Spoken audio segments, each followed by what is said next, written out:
ഒന്ന് പതുക്കെ പറ റോയിച്ച, ആരെങ്കിലും കേൾക്കും. കേൾക്കട്ടെ, ഇനി അറിയാത്ത ആരാ ഇവിടെ ഉള്ളത്? ഇത്രയൊക്കെ പറയാനും വെച്ച് വയ്ക്കാൻ ഞാൻ എന്നാ തെറ്റ് ചെയ്തേ? എന്റെ ഭാര്യ 100% വിശ്വസ്തയായിരിക്കണമെന്ന് എനിക്ക് നിർബന്ധമുണ്ട്. മറ്റൊരുത്തനെ മനസ്സിൽ വെച്ചുകൊണ്ട് എന്റെ കൂടെ ജീവിക്കുന്ന എനിക്ക് ഇഷ്ടമല്ല. ഇങ്ങനെ ചീപ്പായി സംസാരിക്കരുത്.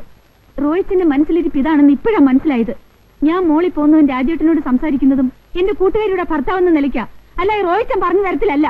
നീ കൂടുതൽ ന്യായം ഒന്നും പറയണ്ട. ഞാൻ കൊച്ചു കുട്ടിയൊന്നുമല്ല. റോയിച്ചിന്റെ മനസ്സുള്ളിയും കോംപ്ലക്സാ, അസൂയ. അതെ, ഈ കാര്യത്തിൽ ഞാൻ സ്വാർത്ഥനാണ്. സോഷ്യൽ സ്റ്റാറ്റസിന്റെ പേരും പറഞ്ഞ് ഭാര്യമാർ കാണിക്കുന്ന എന്തും കണ്ട് കണ്ണടച്ച് വിഡ്ഢിവേഷം കെട്ടി നടക്കുന്ന ഭർത്താക്കന്മാരുടെ വിശാല മനസ്ഥിതി ഒന്നും എനിക്കില്ല. റോയിച്ചന് ഞാൻ ഇങ്ങനെയല്ല കരുതിയത്. എന്റെ മനസ്സ് മുഴുവൻ റോയിച്ചന്. ആരെങ്കിലും എന്തെങ്കിലും പറഞ്ഞെന്ന് വെച്ച് റോയിച്ചൻ എന്നോട് മനസ്സുകൊണ്ട് പോലും ഒരു തെറ്റ് ഞാൻ ചെയ്തിട്ടില്ല. വേണ്ട റോയിച്ച, ഇനി നമ്മളൊന്നും ശരിയാവില്ല.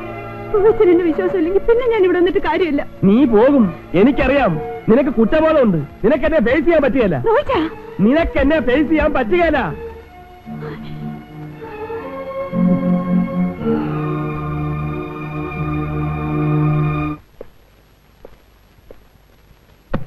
രാജേട്ടൻ എന്താ എങ്ങനെ സംസാരിക്കുന്നേ? ഒരാഴ്ച ഞാൻ ഇവിടെ ഉണ്ടാവില്ല. ബാങ്കിന്റെ ആവശ്യത്തിന് മണിപ്പാൽ വരെ പോവുകയാണ്. നീ മോളും വീട്ടിലേക്ക് പോയിരിക്കോ. അതെന്താ പെട്ടെന്നൊരു പ്രോഗ്രാം?